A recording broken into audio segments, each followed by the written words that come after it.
జై శ్రీరామ్. శ్రీమాత్రే నమ. శ్రీ గురుభ్యో నమ. 2024 సంవత్సరం ఆగస్టు మాసంలో ద్వాదశ రాశుల వాళ్ళకి, అలాగే ద్వాదశ లగ్నాల వాళ్ళకి ఈ మాసం యొక్క రాశి ఫలితాలు. ఈ మాసంలో గోచార గ్రహస్థితిలో యొక్క రాశి ఏ రాశుల్లో వాళ్ళు గతులై ఉన్నారు, ఈ విషయాన్ని మనం ప్రథమంగా తెలుసుకుందాము. వృషభ రాశిలో గురుదేవుడు అలాగే మంగళ్ వీళ్ళిద్దరూ సంచారం చేస్తూ ఉన్నారు.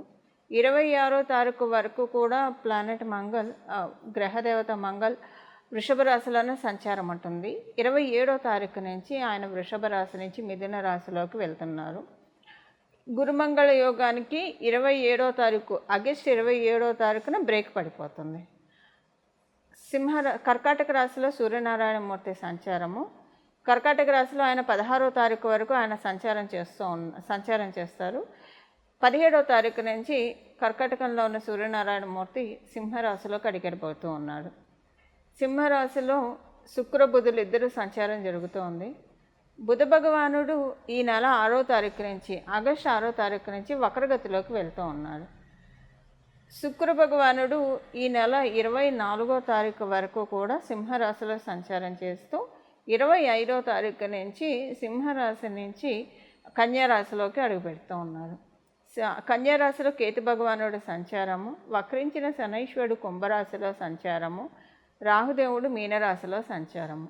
ఈ గోచార గ్రహస్థితుల రీత్యా ఈ మాసం ద్వాదశ రాశుల వాళ్ళకి అలాగే ద్వాదశ లగ్నాల వాళ్ళకి ఫలితాలు తెలుసుకుందాము. ఈ ఫలితాలు తెలుసుకోవడానికి ముందుగా ఈ మాసము గోచార గ్రహస్థితుల్లో ఏదైనా ప్రత్యేక అంశం చోటు చేసుకుంటుందా? ప్రత్యేక అంశం అయితే డెఫినెట్గా ఉంది. ఈ మాసం చివరిలో ఏర్పడుతుంది ప్రత్యేక అంశము. 24వ తారీఖు తర్వాత నుంచి శుక్రాచార్యుల వారు ఎప్పుడైతే కన్యారాశిలోకి వెళ్తారో అది ఆయన నీచ స్థానము. అలాగే అక్కడ కేతు భగవానుడు కూడా సంచారం చేస్తూ ఉన్నారు. ఇది చాలా విశేష అంశం అని చెప్పుకోవాలి.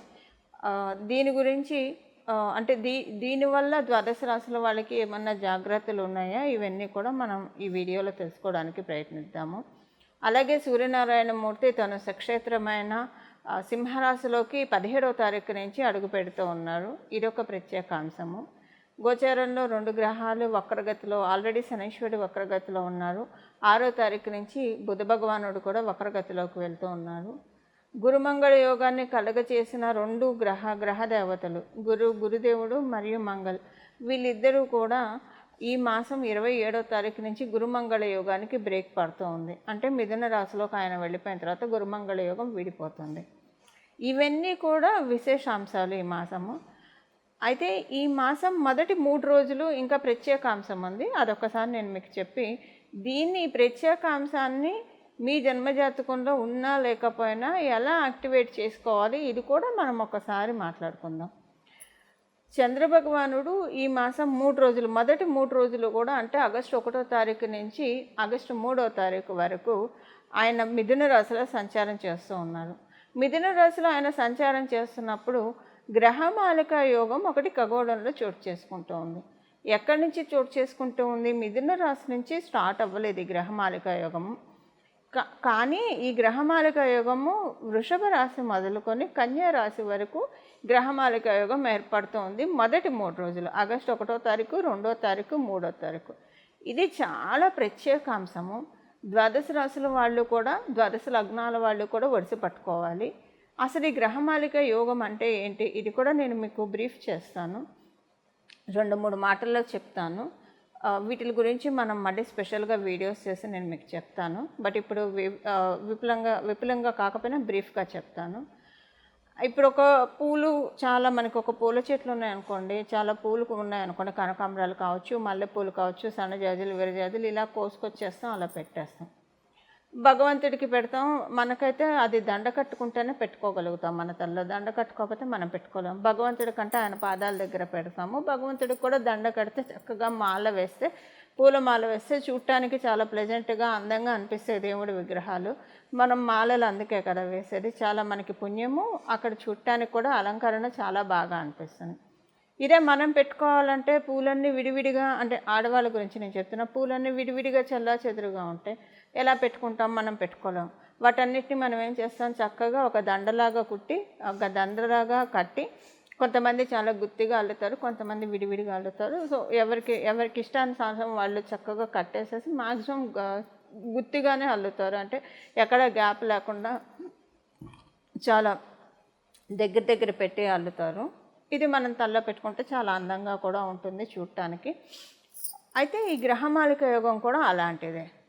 ఎప్పుడైనా సరే పూలు విడివిడిగా ఉన్నప్పుడు వచ్చేదానికంటే కలిసి ఉన్నప్పుడు చూడటానికి అందంగా ఉంటాయి. అలాగే గ్రహ సంపత్తి, ఈ గ్రహమాలిక యోగం అంటే ఇప్పుడు వృషభ రాశిలో, మిథున రాశి, కర్కాటక రాశి, సింహరాశి మరియు కన్యా రాశి, ఈ 5 రాశుల్లో కూడా గ్రహమాలిక యోగం ఏర్పడింది. ఈ 5 రాశుల్లో గ్రహాలన్నీ చక్కగా అలైన్ అయ్యి ఉన్నాయి అన్నమాట.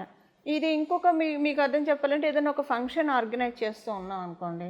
ఇప్పుడు ఫంక్షన్ ఆర్గనైజ్ చేసే హెడ్ ఆయన మొత్తం ఆయన కావచ్చు, ఆమె కావచ్చు, అన్ని వ్యవహారాలు వాళ్ళే చూసుకోలేరు. గ్రౌండ్ లెవెల్లో ప్రతి వ్యవహారం వాళ్ళే చూసుకోలేరు. లేదా ఒక కంపెనీ సీఈఓ కావచ్చు, ప్రతి వ్యవహారం వాళ్ళే చూసుకోలేరు. వాళ్ళు ఇంకొకళ్ళకి అసైన్ చేస్తారు, ఆ ఇంకోళ్ళు ఇంకొకళ్ళకి అసైన్ చేస్తారు, ఆ ఇంకోళ్ళు ఇంకొకళ్ళకి. ఇలాగ ఒక చైన్ సిస్టమ్ అనేది ఉంటుంది కదా.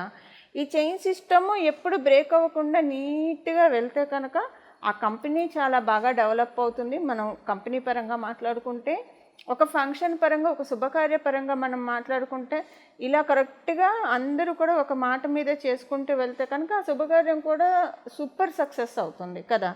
అలాంటిదే ఈ గ్రహమాలిక యోగం.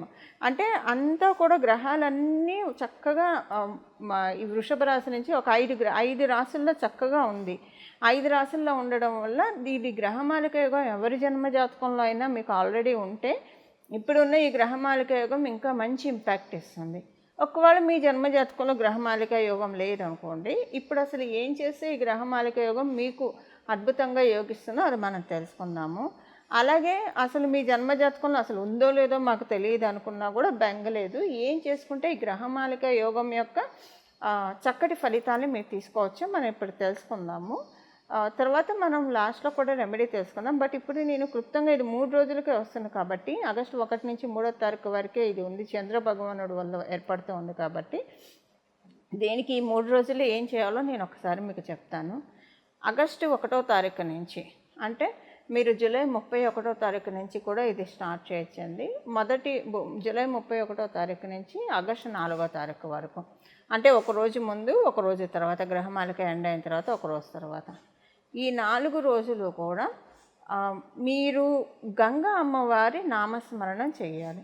ఈ గంగా అమ్మవారి నామస్మరణం ఎలా చేయాలి? మీరు గంగా గంగా గంగా అని అనుకుంటారా? లేదా గంగా అమ్మవారి ఆవిర్భావ ఘట్టం వింటారా? లేదా ఇప్పుడు నేను ఒక శ్లోకం చెప్తాను, ఈ శ్లోకాన్ని మీరు స్మరించినా సరే ఈ 4 రోజులు, అంటే జూలై 31వ తారీఖు నుంచి ఆగస్టు 4వ తారీఖు వరకు కూడా ఇప్పుడు నేను చెప్పబోయే శ్లోకాన్ని మీరు మనసులో తలుచుకుంటూ ఉంటే కనుక ఆ యోగం మీకు, ఆ గ్రహమాలిక యోగం మీకు చాలా చక్కటి సత్ఫలితాన్ని ఇస్తుంది. అయితే గంగా అమ్మవారి గురించి అంటే గంగా మనకి తెలుసు, వారణాసి, హరిద్వార్ మొదలుకొని గంగమ్మవారు ప్రవహిస్తూ ఉంటుంది. గంగని తలుచుకుంటేనే మనకున్న జీవన్ముక్తులం అవుతాం. మనకున్న కర్మ ప్రక్షాళన జరుగుతుంది. అందుకే మనం గంగా నదిలో స్నానం చేస్తాం. ఏదైనా పుణ్య తీర్థాల్లో స్నానం చేస్తాం, పవిత్ర జలాన్ని తెచ్చి మన ఇంట్లో పెట్టుకుంటాం. ఇంట్లో ఏదైనా మనకి అశౌచం అనిపిస్తే వెంటనే పుణ్యవచనం చేస్తాం. పుణ్యవచనం చేస్తే ఏం చేస్తారు? ఉదక శాంతి చేయిస్తారు. లేదంటే ఆ నీళ్ళు ఇల్లంతా కూడా చల్లితే పవిత్రీకరింపబడుతుంది. నీళ్ళల్లో చాలా ఎనర్జీ ఉంటుంది. అయితే ఇప్పుడు దీనివల్ల బెనిఫిట్ ఏంటో నేను మీకు చెప్తాను, ఇది తలుచుకోవడం వల్ల. ఫస్ట్ ఎందుకంటే మనకి ఏం ఫలితం వస్తుందో, ఏం చేస్తే ఏం ఫలితం వస్తుందో తెలుసుకొని చేస్తే ఇంకా బాగా ఎక్కువగా చేస్తాం. కాబట్టి ఈ ఫలితం ఏంటంటే మీకు మనశ్శాంతి చాలా బాగా ఉంటుందండి. ఈ మాసం అంతా మనశ్శాంతి చాలా బాగా ఉంటుంది. ఒకటి, మైండ్ అంతా చాలా ప్లెజెంట్గా ఉంటుంది. ఏం పనులు చేస్తే మీ గ్రోత్కి, మీ అభివృద్ధికి ఉపయోగపడతాయో ఆ పనులన్నీ కూడా మీరు చక్కగా చేయగలుగుతారు. ఇవన్నీ మీకు గంగా అమ్మవారి నామస్మరణతో జరుగుతుంది. మీరు గంగా గంగా గంగా అనుకున్నా పర్వాలేదు, లేదా ఇప్పుడు నేను చెప్పబోయే శ్లోకం మీరు చదువుకోగలిగితే కనుక ఇప్పుడు నేను చెప్పిన రోజుల్లో జూలై 31వ తారీఖు నుంచి 4వ తారీఖు వరకు ఆగస్టు ఇంకా చాలా బాగా ఉంటుంది. ఇప్పుడు నేను ఆ శ్లోకం చెప్తాను. ఇప్పుడు నేను ఆ శ్లోకాన్ని మీకు చెప్తాను. గంగామ్మవారికి సంబంధించిన పవిత్రమైన ఈ శ్లోకం, పరమ పుణ్యప్రదమైన ఈ శ్లోకాన్ని మీరందరూ కూడా ఇప్పుడు నేను చెప్పిన ఈ రోజుల్లో స్మరించుకోవడానికి ప్రయత్నించండి. దీనివల్ల గంగామ్మవారి పరిపూర్తి ఆశీస్సులు మీ జన్మజాతకంలో గ్రహమాలిక యోగం ఉన్నా లేకపోయినా అన్నీ కూడా పనులన్నీ కూడా అలైన్ అవుతాయండి. చక్కగా మనకు అన్నీ కూడా అలైన్ అయ్యి అన్నీ కూడా వరుస క్రమంలో మన జీవితంలో జరగాల్సిన పనులన్నీ జరుగుతాయి. ఇప్పుడు ఆ శ్లోకం నేను ఒకసారి మీకు చెప్తాను. విష్ణు పాదోద్భవే దేవి గంగే త్రిపదగామిని జటాజూట గతే శంభో భాగీరథి నమోస్తుతే. విష్ణు పాదోద్భవే దేవి గంగే త్రిపదగామిని జటాజూట గతే శంభో భాగీరథి నమోస్తుతే. విష్ణు పాదోద్భవే దేవి గంగే త్రిపదగామిని జటాజూట గతే శంభో భాగీరథి నమోస్తుతే. ఇప్పుడు నేను చెప్పిన ఈ శ్లోకాన్ని నేను డిస్క్రిప్షన్లో కూడా మెన్షన్ చేయిస్తాను, మీ అందరికీ కన్ఫ్యూజన్ లేకుండా ఉండడానికి. ప్రతిరోజు కూడా ఈ శ్లోకాన్ని మీరు మనసులో స్మరించుకోవడానికి ప్రయత్నించండి. చక్కటి శుభ ఫలితాలను పొందండి. గంగమ్మ వారి నామాన్ని తలుచుకున్నంత మాత్రానే మన హృదయం అంతా కూడా ఆనందంతో నిండిపోతుంది. హృదయంలో ప్రశాంతత వస్తుంది, మన మనసులో చాలా ప్రశాంతత వస్తుంది. ప్రశాంతత వస్తే మనకి ఇంకా కావాల్సింది ఏమని చెప్పండి? ఈ ప్రశాంతతని, చక్కటి మానసిక ప్రశాంతతని, పరిస్థితులన్నీ అనుకూలమయ్యే విధంగా గంగామ్మవారు మనందరినీ అనుగ్రహిస్తుంది. ఈ శ్లోకాన్ని చదువుకోవడానికి ప్రయత్నించండి. నేను చెప్పిన ఈ రోజుల్లో కాలపురుషుడు కుండలిలో 3వ రాశి అయిన మిథున రాశి వారికి ఈ ఆగస్టు నెల ఎలా ఉండబోతుంది?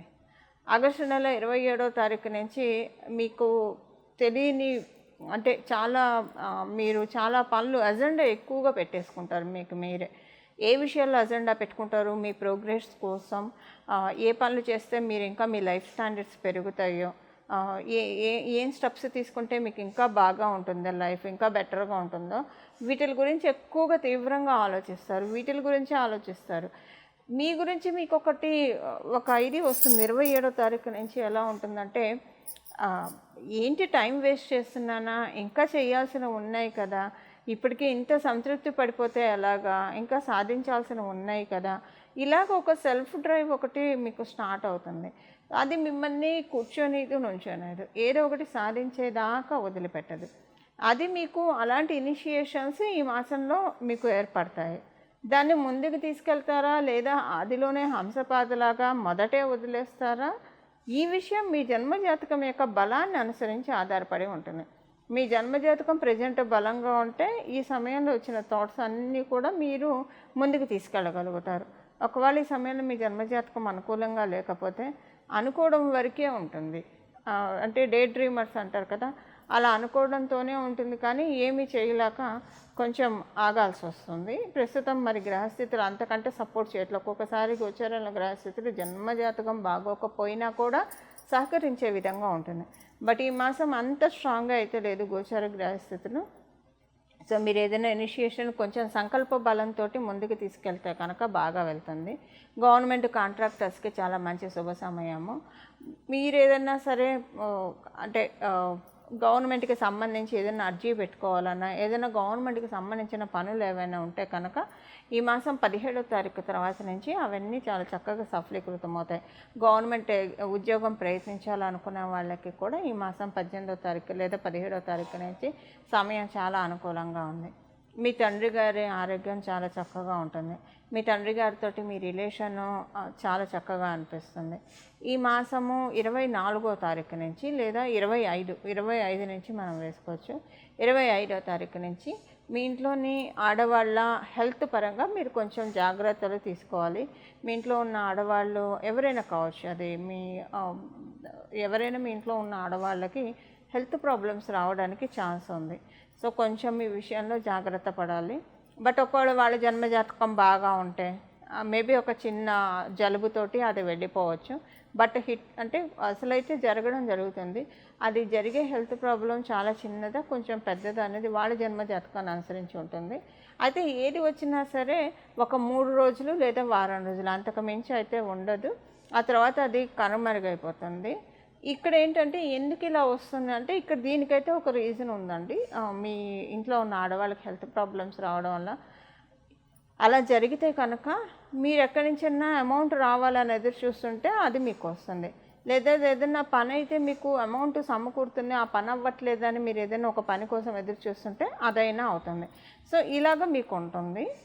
ఇవి ఈ మాసం యొక్క రాశి ఫలితాలు మిథున రాశి మరియు మిథున లగ్నంలో పుట్టిన వాళ్ళకి. ఈ మాసం ద్వాదశ రాశుల వాళ్ళు చేసుకోవాల్సిన పరిహారం అయితే మొదట గంగామ్మవారికి సంబంధించిన శ్లోకాన్ని తెలుసుకున్నాం కదా, అది ఈ మాసం అంతా చేసుకోవచ్చు అంటే చక్కగా చేసుకోవచ్చు, ఎలాంటి ఇబ్బంది లేదు, చాలా మంచి ఫలితాలు ఉంటాయి. గంగామ్మవారిని ఎప్పుడు తలుచుకున్నా కూడా మనం చాలా బ్రహ్మగడిగిన పాదము గంగాజలము విష్ణుమూర్తి పాదాల్లోంచి అమ్మవారు ఉద్భవించారు. సో అందువల్ల విష్ణుమూర్తి పాదాన్ని కూడా ధ్యానించిన వాళ్ళం అవుతాము. అలాగ మనం శ్రీలక్ష్మి అమ్మవారి యొక్క కృపా కటాక్షాలను కూడా మనం పొందగలిగిన వాళ్ళం అవుతాము. అయితే దాంతోపాటు ఇప్పుడు మనం తెలుసుకోబోయే ఈ నామాన్ని కూడా జపించడం వల్ల ఇంకా మనకి ఒక చాలా చక్కటి సత్ఫలితాన్ని మాసం మొత్తం కూడా పొందగలుగుతాము. మొదట తెలుసుకున్న ఆ శ్లోకాన్ని, ఈ నామాన్ని, ఈ రెండింటిని కూడా జపించడానికి ప్రయత్నించండి. చాలా చక్కటి శుభ ఫలితాలు అందుతాయి. చూశారు కదండి మీ రాశి యొక్క రాశి ఫలితాలు. ఇప్పుడు ఏ పరిహారం చేసుకోవాలో ఒక్కసారి మనం చూద్దాము. ఈ మాసం యొక్క విశేషాంశాలు చాలా ఉన్నాయి. అయితే ఈ మాసము మనకి ఆగస్టు నెల అంతా బాగుండాలంటే శ్రీలక్ష్మి అమ్మవారి ఆరాధన మనం ఎలానో చేస్తాము. శ్రీలక్ష్మి అమ్మవారి ఆరాధన ఈ నామంతో, ఇప్పుడు నేను చెప్పబోయే నామంతో ఈ ఆగస్టు మొత్తం కూడా ఈ నామస్మరణ మనసులో చేసుకుంటూ ఉంటే కనుక చాలా చక్కటి శుభ ఫలితాలు వస్తాయి. ఆ నామం ఏంటి ఇప్పుడు నేను మీకు చెప్తాను. శ్రీం భార్గవ్య నమః, శ్రీం భార్గవ్య నమః, శ్రీం భార్గవ్య నమః. ఈ నామాన్ని ఈ మాసం అంతా కూడా తలుచుకోవడానికి ప్రయత్నించండి. మనసులో నామజపానికి ఎలాంటి తప్పు లేదు. మనసులో మీరు అంటే ఉదయాన్నే లేచి స్నానం చేసిన వెంటనే ఇప్పుడు నేను చెప్పిన నామాన్ని ఒక 108 సార్లు లేదా 21 సార్లు అనుకొని, తర్వాత మీరు ఏ పనిలో ఉన్నా సరే బీజాక్షరం తీసేసి భార్గవ్య నమః, భార్గవ్య నమః, భార్గవ్య నమః అని అనుకుంటే కనుక చాలా మంచి ఫలితాలు వస్తాయి. ఈ నెల ఎండింగ్లో మంగళుడు మిథున రాశిలోకి వస్తున్నాడు. మిథున రాశిలోకి వస్తున్నారు. ఆయన మిథున రాశిలోకి వచ్చి మనకి చాలా బ్లెస్సింగ్స్ ఇస్తారు. ఆ బ్లెస్సింగ్స్ మనం యాక్టివేట్ చేసుకోవడానికి భార్గవ్య నమః అనే ఈ నామాన్ని పట్టుకోవడం చాలా ఇంపార్టెంట్. సో ఈ నామాన్ని ఈ నెలంతా ఉపాసిద్దాము. చక్కటి సత్ఫలితాన్ని మనం శీఘ్రంగా పొందుదాము. మంగళం. నమో భగవతే వాసుదేవాయ.